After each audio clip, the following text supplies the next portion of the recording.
Welcome. Thanks for coming. Thanks for having me. So this is normally an hour-long talk. I'm going to cut it down to 20 minutes so that really I can spend 20 minutes on this exercise at the end that's more interesting than the talk. So I hope you're all up for that. It involves string. Nobody's scared of string? No stringophobics? Do you want to come down towards the front a little bit? Fill up some space down here.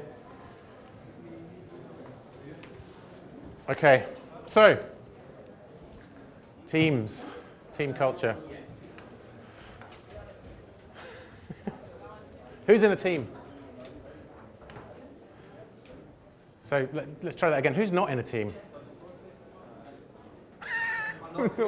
Wait a second. Wait a second. There's some some people who aren't sure here. Okay. So keep coming down towards the front. Fill up from the front. That'd be great. Thank you. That's good. Here, I'm going to give you a ball of string.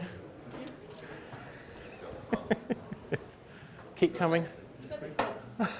That is very front. Very good. Okay. Right now, there's too many people. Okay, so this will be slightly experimental. I'm going to try and get through this in 20 minutes. So, teams. Why? Why do we have teams? Any ideas? Anybody want to tell me? Why don't we all just work on our own or in groups? It's nice together. Yeah, it's nice to work in a team, yeah. But it's nice to work in a group too, maybe. Any thoughts about teams? Collective brain power. Yeah. Deliver quicker. Someone might get really good at something. Or win the lottery. See, now, yeah, exactly. I was told to not talk about the bus number anymore and just talk about people winning the lottery because it's much nicer. But yeah, they might get hit by a bus, especially in London, right, if you're riding a bike. Now, there's definitely too many people now. Okay. So, what is a team? So I'm going to give you a definition by a guy called John Katzenbach and Douglas Smith from their book written in 1990. So we've been thinking about researching teams for a long time, and this talk is all about the research and what the research says. Right? So none of this is my own personal opinion, though I do agree with most of it. And so John and Douglas both said that a team is a small number of people with complementary skills who are committed to a common purpose, a common set of performance goals, and an approach for which they hold themselves mutually accountable. Now, there's a lot of stuff in there, right? So, as you've mentioned already, right, teams are supposed to be better at solving complex problems. Not only better at solving those problems, but they do it quicker.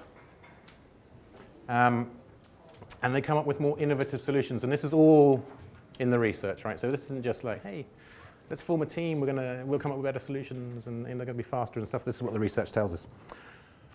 So really, what is the kind of end game here? And I think somebody else said it a lot better than I did. You've probably heard of them. But you can't read it. So I'm going to tell you. That says Aristotle in Metaphysics 384 BCE. He said, the whole is greater than the sum of its parts. That's why we have teams, right? It's not just 5 people working together create the work of 5 people. They should create the work of more than 5 people, right? They're greater than the additive qualities of their group. So what is the difference between a group and a team in that case? Because, yep, go. Shared goal. Shared goal, yeah. Any other ideas? Groups and teams? Synergies? Hopefully, yeah, hope so, right? Because very often this is what happens, right, in organizations. Right, you're team A, your team B, your team C, you all work for me. Report to me at the end of the week. Tell me how it all went. And that's it. So most of you work on teams, right? How many of you have had, so outside of agile coaching and all that kind of stuff, how many of you have had any kind of help with being a team?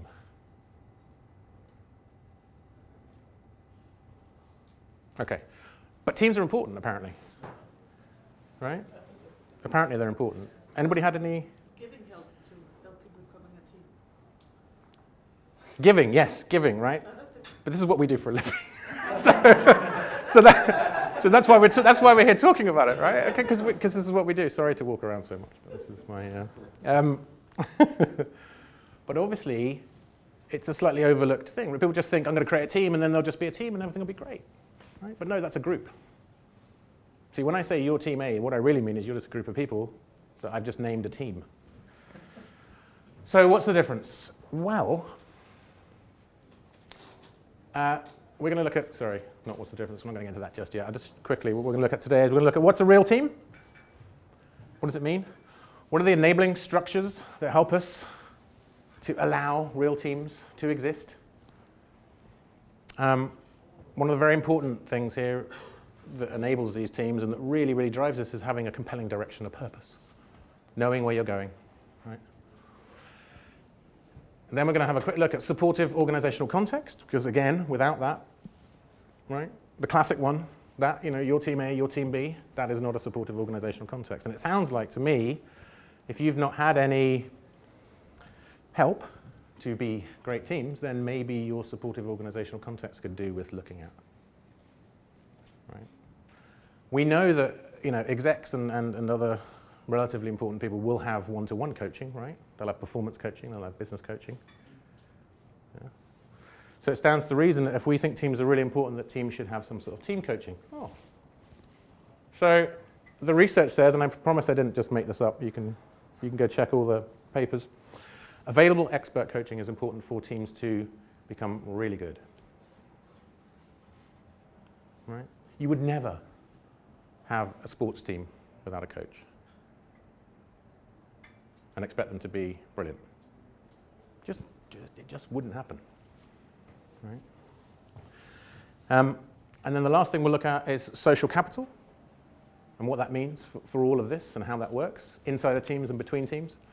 And then, in the last 20 minutes, try and squeeze it in, slightly experimental, I've got a little game that you can take away with you and play in your team to explore what teams are and what it means to be more than the sum of your parts.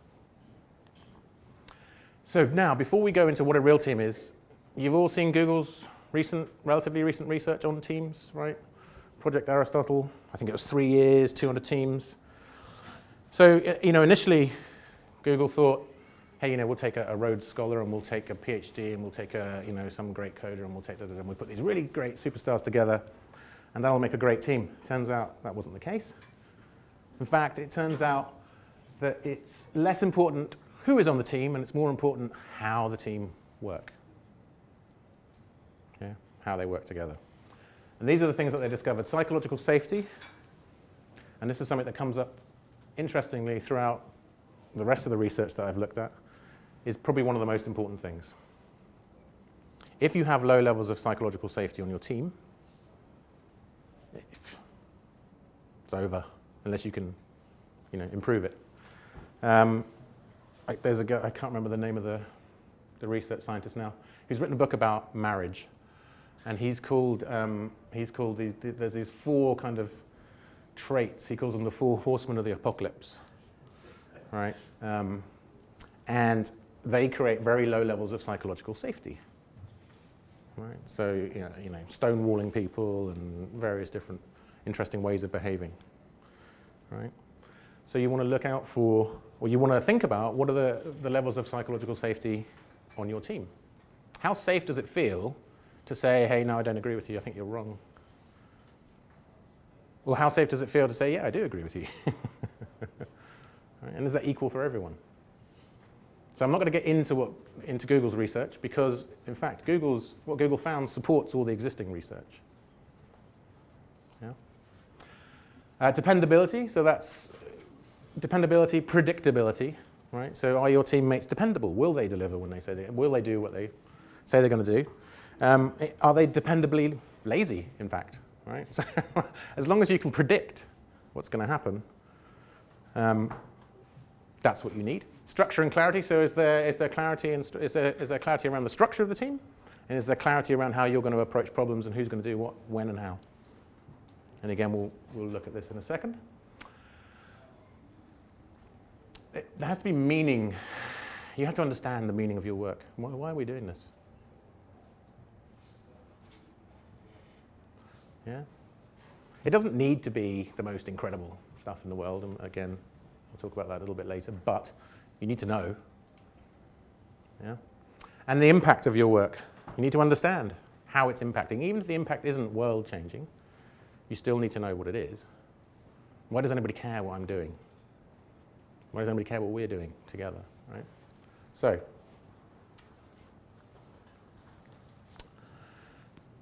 what features enable context for a successful team? So it has to be a real team, first of all. It has to be team-shaped work. Right, so in order to get teamwork, you have to give the team teamwork to do. If you give them work for individuals, then they'll go off and do it as individuals, right? So if the work is pre-chewed when you get it, yeah, into nice little bite-sized chunks for individuals, that is not going to be conducive to teamwork. Again, remember we said teams were good at solving problems? Right, so give teams big, hairy problems to solve. Just give them problems to solve, right? Don't give them individualized tasks to implement. That's not going to create a great team. So think about the kind of work that you're getting. Bounded membership, or they also call this a bounded social system. You need to know who's on the team and who's not on the team. So who's been on a steering group here? Anybody been on a steering group? Right? Who's on the steering group? I don't know. That guy is. Are they on it? I don't know. You turn up every time. There's different people. Right? You need a solid, bounded social system. You need to know who's there and who's not. You on the team? You're not on the team. You just need to know. You can just ask the question, who's on the team? So I often do this when I go and work with teams. And if there's any kind of, oh, well, I think Jim's sometimes on the team. You know there's a bit of a problem there. Long-lived team membership. We've all heard this before, right? Teams get better the more they play together, the longer they work together. They seem to get better. They don't, by the way, hit a plateau where they start to get lazy and go, hey, look, let's all conspire to just not do anything. That doesn't happen, according to the research. There might be some teams, there might be a couple in the whole world, but really that's not a problem, right? They don't get this kind of, let's all get together and not do good work. In fact, what happens is they just hit this point where they're kind of as good as they can get, unless you're going to start addressing some of these other things like the team-shaped work, like the norms, like some of the other scaffolding that we'll look at. So norms. Teams need a set of well-known norms, and again, this came up for Google. They need a set of behavioral norms, right? You need to know what's the kind of culture for this team, or you need to create one if you're just creating the team, if you're a brand new team. Yeah? So in agile teams, we often call these working agreements. So how are we going to be together? So you can think about that in terms of, at the very easiest level, it's stuff like, what are we definitely not going to do? And what are we definitely going to do? And then maybe some kind of behavioral rules around, let's not disturb each other between 12 and 3, because that's when we're going to do all the email or whatever it might be. All right, so these are just behavioral norms of how we're going to be together. That creates psychological safety. So does stable, long-lived team membership. Right? So does bounded membership. Yeah. So a lot of these things play into the stuff that Google have discovered. So some enabling structures. So these things will support that real team. This is kind of a scaffold that helps you get the team from its very kind of wobbly beginnings into full maturity. So team composition is important. Right? You need the right mix of skills, obviously. Diversity, super important. Has to be the right size. And you need clearly delineated authority. So we know about composition, right? We need the right mix of skills. We need good different thinkers in the team. We'll look at that next. We need as few members as possible to get the job done. Yeah, you don't want 20 people in a team. Really, it's not a team if there's 20 people. You can you can call it a team if you want, but you're not going to get all of the team-like behaviors. You just aren't, right? Because you're not going to get those same interactions between team members. You're not going to get that same psychological safety. You can't possibly know 20 people as well as you can 9, let's say. And 9 is what the research says. 9 or less is a good number. That's, again, what the research says. And you don't want a homogeneous environment. You want everybody to be a little bit different. Not so different, by the way. If you get everybody's really, really different, you're going to get lots and lots of clashes. Right? But you need diversity. And again, the tolerance for diversity will depend on the people and their emotional quotient and their social emotional quotient. Size, small as possible, right? To get the job done, wherever that means in your context. So clearly delineated authority. So the team need to have the authority to make decisions within the team, right? They can't constantly be going somewhere else and saying, hey, can we do this? Can we do that? Can we, right? They need to know, you need to know in your team where the authority begins and ends. And that needs to be clear. It can change, but you need to know when it changes, right? So whoever's managing teams, or setting these teams up, or leading them, or whatever we want to call it, they need to be very, very clear about the boundaries for decision making, right? Because if you don't have that, you can see instantly what happens, right? The team make a decision, somebody else countermands that decision, the team has spent weeks working on something towards that decision, that gets rescinded, they have to go back to the beginning, that's the last time I'm going to make a decision, right? I'm not going to do that again. So clearly delineated authority is really, really important, because again, that creates psychological safety. Right? You know then that you can make decisions in this space. This is my space, this is my area, right? So you don't hire a bunch of smart people and then not let them make decisions. But sometimes it feels like that when it's not clear, right, where you have authority and where you don't. So it's a very, very important part of teams.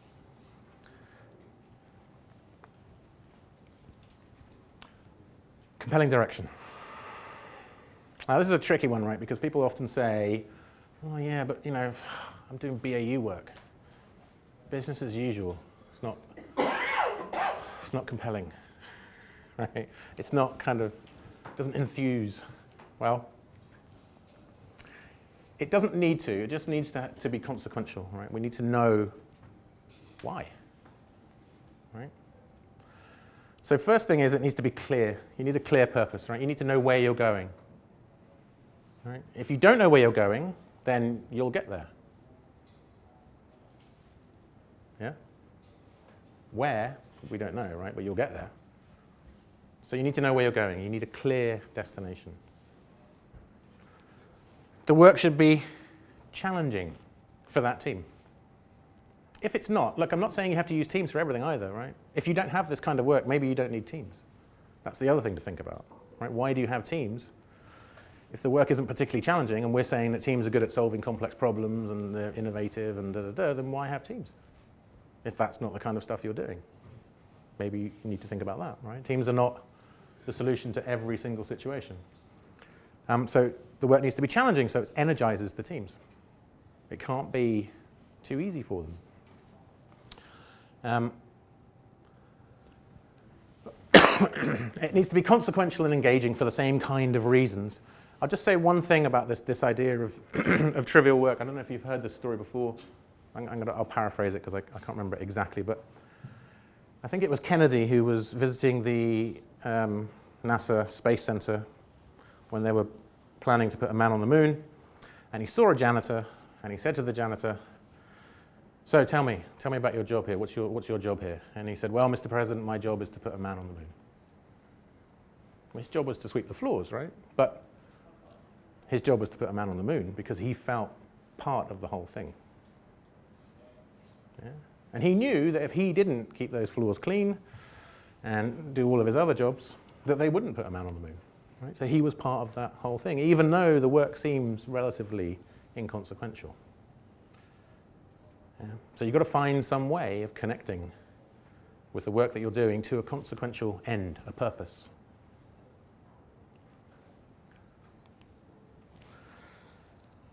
So we need a supportive organizational context. We need to create a context for cooperation.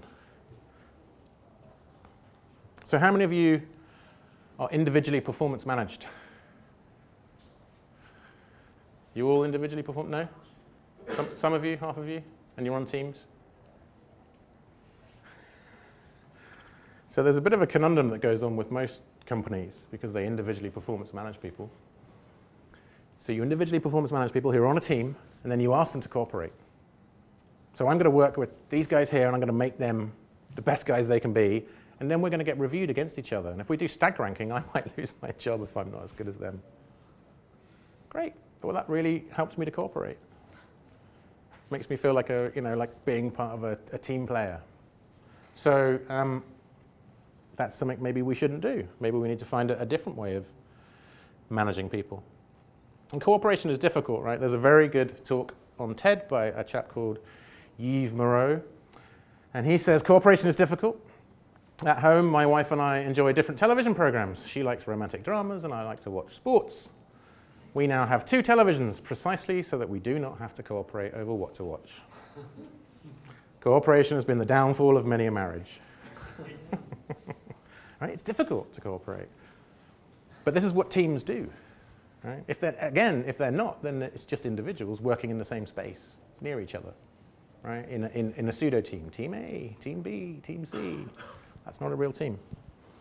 So you've got to try and engineer or create that cooperation somehow.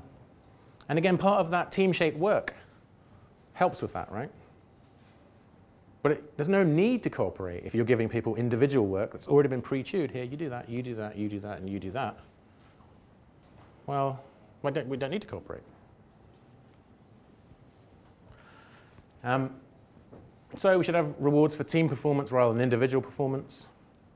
That's not to say you can't reward individuals, but again, what the research says is that you should let the teams reward the individuals in the team, rather than it being from outside the team, right? Because again, if we're saying that the teams do teamwork to solve a problem, and they're cooperating, then they should all be rewarded, right? That doesn't mean that you wouldn't pay people differently within a team, right? Somebody's been doing it for 30 years versus somebody who's been doing it for 2 years. Well, yeah, they're going to be on different salaries. But in terms of bonuses or pats on the back or whatever it might be, that should go equally into the team. Because otherwise you will start to destroy the cooperation and destroy the psychological safety and trust that the team have created, hopefully.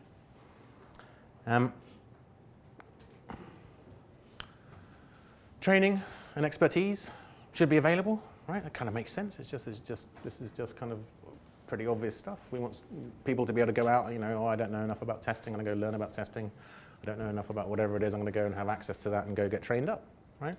That whole quote that's been attributed to Richard Branson where he was talking to somebody about training up his members of staff and somebody said, hey, well, what happens if we train them up and they leave? And he said, well, what happens if we don't train them and they stay?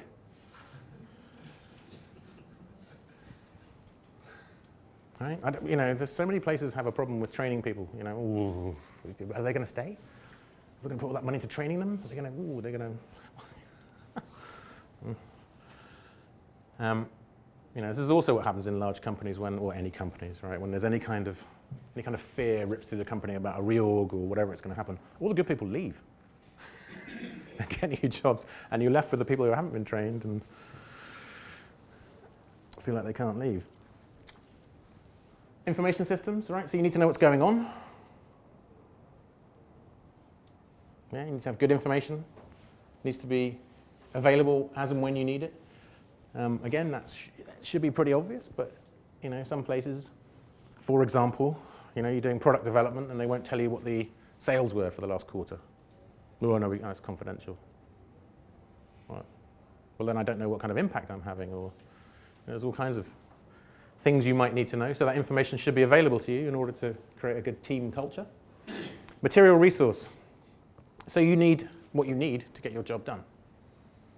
Right? I once did some work for a large financial organization, And they decided everybody was going to get the same laptop. Everybody was going to get the same laptop. Absolutely everybody. At least on the floors that I could access. Right? So maybe the very, very top floor, they had special laptops. I don't know. But this basically meant that, I don't know, the CIO's PA had the same laptop as an algorithm coder. Yeah? How long does it take to build software on a laptop with a gig of RAM? Right? So that makes no sense for the teams, but it makes sense for procurement, right? They go, hey, we buy 10,000 of these. They're all identical. We get a discount and we get lots of cheap, right? So again, if you want a team culture, material resource, people need what they need to get the job done. Yeah, so, they say scarcity is the mother of invention, but also it can be the mother of absolute frustration and total disillusionment. Available expert coaching. So again, I didn't make this up, I promise. It should be available on demand. Wouldn't that be nice, right? Pull-based coaching. I need some coaching. Get a minute. And this is, so all different types of coaching, right? So task and process coaching, right? So I don't know, you want to get better at TDD or whatever it might be. Wouldn't it be nice? You pull in some training, pull in a coach, they come and help you out, and you get it. Why wouldn't you do that if you want your team to be the best team they can be?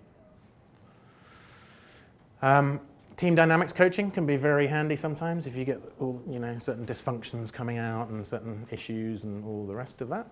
Right? So team dynamic coaching. Lots of coaches are trained to do one-to-one coaching with people, and that's fine.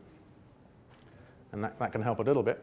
But really you need team coaches who are trained in working with teams or systems of people.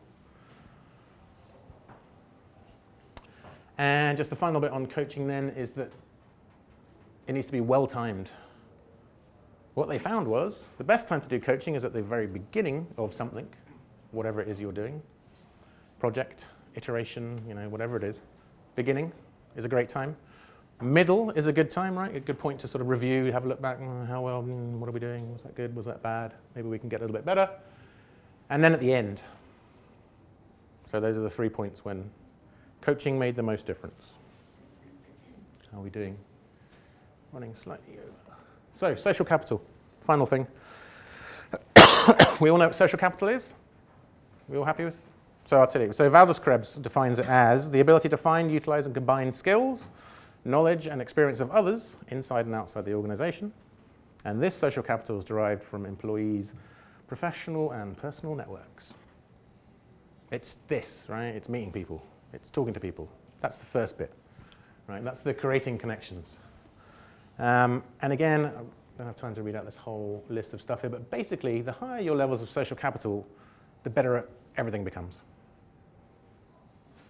That's, what the research will tell you. If you look at all the network research, more connections, and the more you utilize and combine those connections, and the more energy, engagement, and exploration you put into those connections, the better everything becomes, essentially. So there's a chap at MIT called Sandy Pentland. He works for the Human Dynamics Laboratory. He's done some amazing experiments where they tag people up with these little tags, and he can tell how often you've been talking to somebody and the tone of voice you used and all kinds of interesting stuff. And he says energy, engagement, and exploration, again, are the most important things. And he found that he reckoned up to 35% of the variation of a team's performance can be accounted for simply by the number of face-to-face exchanges. Right? Now, that's not to discount the fact that Google found co-location made no difference. Okay. Right. So social capital is important.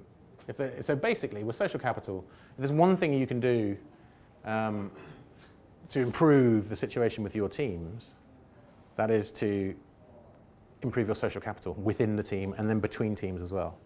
Right, so another thing that Pentland did, I can't remember where he did it now, I think it was HP or somebody like that. He basically told them to get slightly longer dinner tables, lunch tables. because then you could fit more people on them. Then people would socialize more because they'd have a bigger group to socialize with. And again, you know, revenue went up. Another thing he did was, I think they banned coffee cups at the desk. So you had to have coffee in the coffee room, which meant that you probably had to talk to people unless you were sort of standing next to, looking at the wall. Right? So that meant, again, more social interaction. And again, profits went up. Right? Simple stuff, isn't it? You don't have to go out, you know, and have dinner. You know, it doesn't have to be serious. You just 5 or 10 minutes. Because what it means is you meet people from other teams, other groups, and then when you have to work with them, you can say, hey, you're that guy. Oh, yeah, we were chatting the other day, blah, blah, blah, blah. Right? And then you get higher levels of empathy, psychological safety, your emotional quotient, etc. Okay, good. So we've got like 15 minutes to do this exercise. Any questions? Just before we do that? 20 minutes, excellent. Are you all up for this exercise? Can we, so what we need to do, it's great fun, honestly. What we need to do is we're going to stand up in a minute, and we're going to get into groups of 10-ish, and just stand in a circle, yeah? You're going to need to move the chairs to do that. You can all self-organize, I'm sure, yeah? Right? Okay, 2 minutes to do that. Groups of 10, in a circle, facing each other. Thank you very much. Where did that other ball of string go? Was there another ball of string? Ah, you've got the ball of string, good. 1, 2, 3, 4, 5, 6. Come on, let's go. 7. Okay, okay. We'll destroy the room for the next talk, it's fine. It's fine, good. Are you guys going to be in a group? Yeah? You hold a ball of string then? Thank you. Okay. Oh no. Okay, we need some more people over here. I've only got 4 balls of string, so we can only have 4 groups of, only 4 circles, please. All right, more people over here?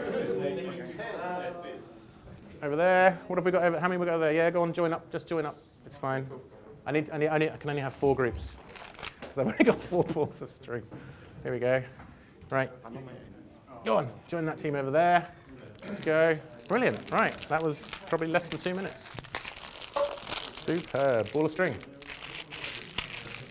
Right. Okay.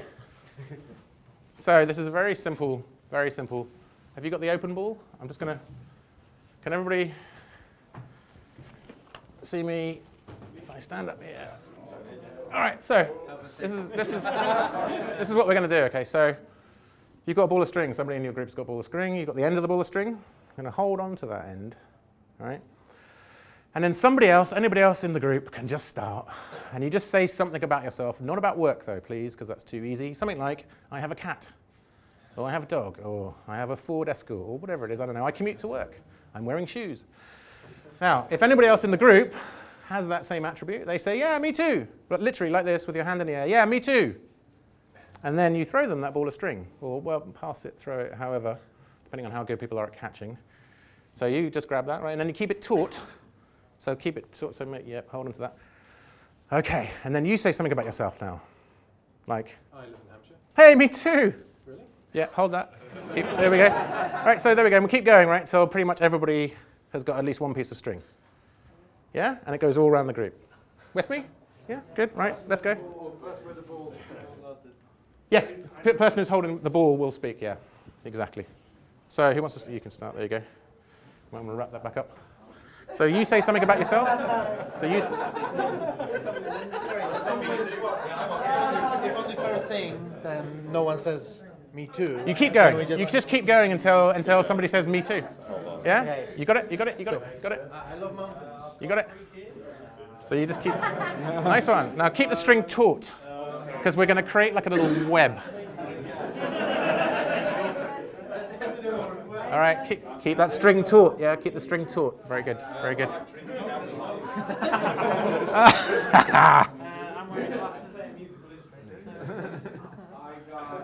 keep it taut. Keep it taut. Very good, very good. Keep going.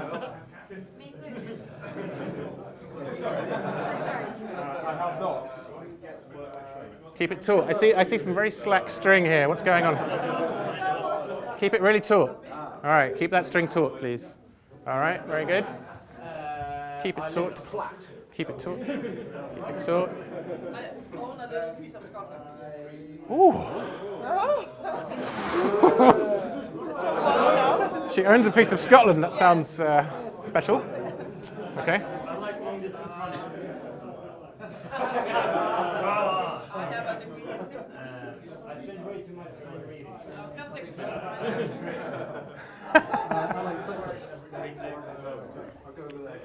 Oh, careful with the careful.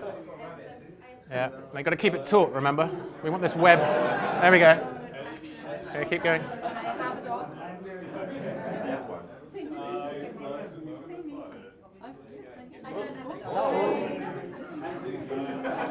All right, keep the string nice and tight. There we go. Good. Well, you guys are all going around the edges here. That's pretty interesting.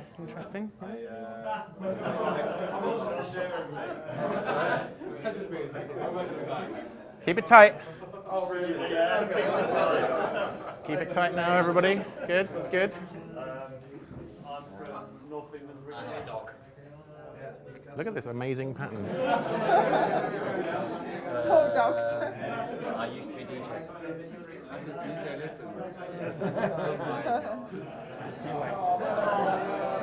All right, so just keep an eye out here now. What do you think this guy feels like not having any string?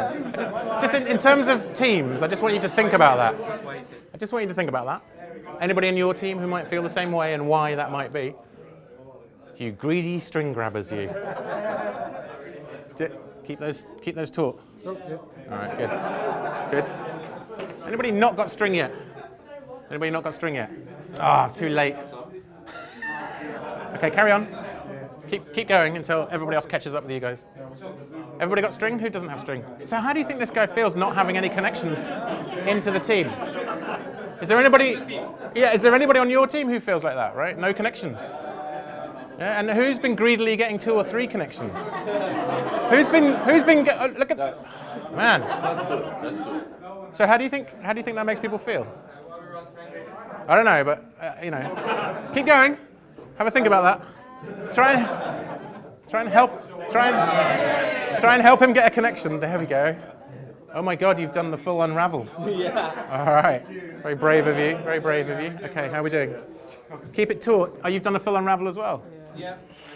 That's dangerous. There we go, you got it. Not intentional. That's dangerous. If we had half an hour, it would be great. But how are your fingers there? Yeah, going with Mr. Connected? I'm just a liar.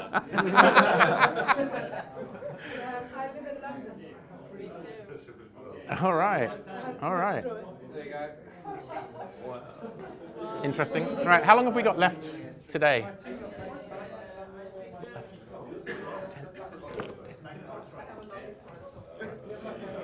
All right, brilliant. Oh, this is a good network you've got going on here. Good. Keep it going. Keep it going. This is pretty good. Stuff around the edges. Keep it going. All right.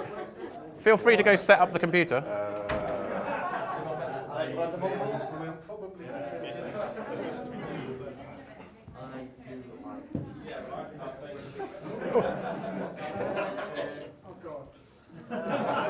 Yeah. You've got a Mac as well. Just slap it on there. Yeah. Oh, you've got the new MacBook as well. Nice.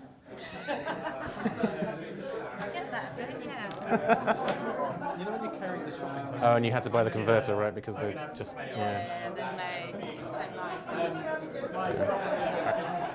Okay, how are we doing over here? Oh, good. Let's keep that taut. I think you guys have got a good. Can we just keep that one taut there? Yeah. Can we just? Can we pull that? Keep these connections taut. I just want to try something here. Spider. All right, so you've all got connections now, right? All those me too. That's creating social connections between you. So it's just a quick way of doing social connections. That's what happens on a team if it's any good. Or some people feel a bit shy. It takes 8, So have a think about that. This is the purpose for your team, which you support through being more than just your individual parts, right? This is the unseen thing, although here we're visualizing it. So you can support that. Give it a bit of a tug. Is it how well supported? Is that pretty well supported? Yeah, it's pretty good. You got pretty good social networks here. Pretty good. There's no blue tack on there. All right, good. Good, interesting. I'm just going to have to go. Carry on playing. I'm just going to have to go give these out. So you carry on. Huh? 10 minutes. All right, good. All right, how are we doing over here? All right. Okay, but no, this is good. This is good. This is good. I just want to try something out here while you're doing this. So these strings here, right? This is a visualization of the social connections between you all, which I'm sure you've realized that. Now, normally we don't get to see that, right? And this is what creates more than the sum of your parts. This is it here, this stuff. This is the invisible stuff, right? Yeah? This is your team's purpose, right? And it's supported by that, right? By no one individual, but by the whole team. If you do it individually, there's no point in having a team, remember? Okay, so give it a little tug, just have a feel for that. That's pretty stable, right? Yeah? So you can carry on, you can kind of carry on playing if you want. If you do that. I'm just going to go do that over here. How are we doing? Falling apart yet? All right, hold it tight. Somebody's losing all the blood in his hand. No. Oh, God, I can't even get in there. Hold on, I'm going to try. How you doing? Okay, keep some unravel the string. So what are we doing? Okay, so, well, I'm just gonna try and explain. So these bits of string here, these illustrate the social connections that you get on a team, right? Yeah? So, but here they are illustrated. Now, normally you don't get to see them, right? So normally you don't see how many connections there are between people. Normally it's hidden, right? But this is what creates more than the sum of your individual parts. And that's what supports your team's purpose, right?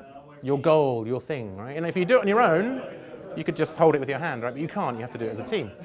So I want you to give the string a little bit of a tug, a bit of a wiggle, see how it feels to support that purpose. Can you feel the connections between you all? Yeah? All good? Yeah? Okay. Brilliant. Let me just go do this one and I'll come back to you. So, 2 seconds. Hopefully, I'm going to find somewhere to put that. Right, so this string, right, is illustrative of the social connections between you all as a team, right, that you build up when you create a team. Now, normally you don't see those. Some people have more than others. Some people don't have very many. But whatever it is, these are the connections, and this is what creates more than the sum of the individual parts. This is it here, right, these connections. That's what creates that. That's what allows that. So like I say, very often we don't get to visualize that. Can you just move the strings around a little bit, feel the connections? Okay, good. You feel keep feeling the connections good. Now, normally you don't get to visualize your purpose like that either, but that is your purpose.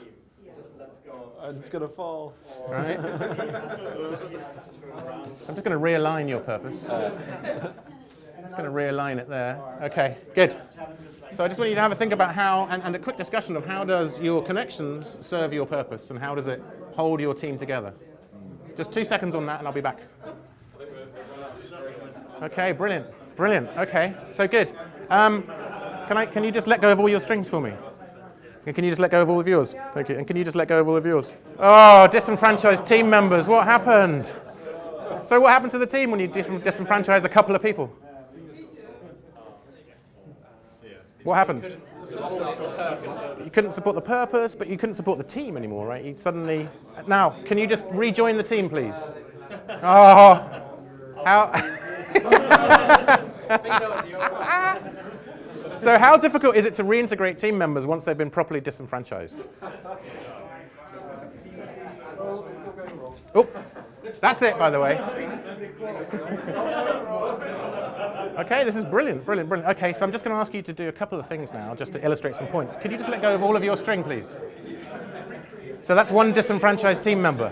What I'd like to know is how many is it going to take to kill this team? You let go of yours. Oh, you let go of yours. That's 3. Oh, that's doing pretty well. Oh. Now stop a second. So you've got 3 disenfranchised team members, okay? 4. 1, 2, 3, 4. Okay. Now in the real world, you wouldn't really know and you wouldn't feel that, right? Now you've managed to limp along and carry on. Your purpose is still portable, still in the air. How easy is it going to be for you to re-establish connections with the team now that you've been disenfranchised? It's going to be difficult, right? So this is why it's really difficult to help teams that have been badly disenfranchised.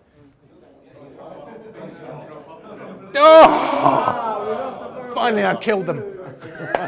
1, 2, 3, 4, 5. 1, 2, 3, 4, 5. So even with half a team functioning, I'm sure you've worked in teams where there's only really one person who makes all the decisions and holds all the strings, dominates all the conversations, and that's what happens. I worked in a team where one team member who was reviewing code rewrote everybody's code. Completely rewrote. I'm sorry, I've just got to go and just do this. Right, so connections between people, right? We had a little discussion about what that might mean and how that is. And can you let go of your string, please? And you?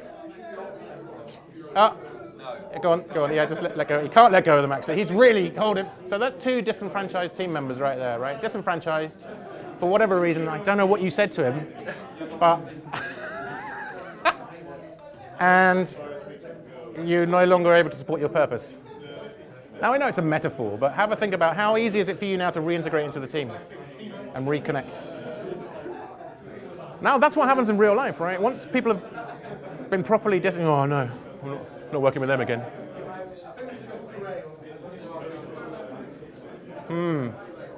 How's it feeling now, this team? Have a little... Is it all right? Bit saggy, yeah? You can move further apart now? Now we don't have to work with people now, we can just, yeah, okay. Now normally I'd debrief you a bit more, but we've got to end. We've got to finish. Let me just, right, let go of all your string, let go. Come on, let go. So I've just disenfranchised these 2 team members over here, right? Because for some reason you guys have disenfranchised them. They've become disenfranchised with this team, and what happened? Well, the team's kind of still together, right? But the purpose is you can't do that anymore. The whole thing's kind of now. How can you get back into that team? Can you rejoin? It's difficult, right? Anyway, have a think about it. Normally I debrief this for like half an hour, but I can't. I haven't got time. So I hope you enjoyed that. I hope your fingers are all right. All right, thank you. Stop. Everybody stop now.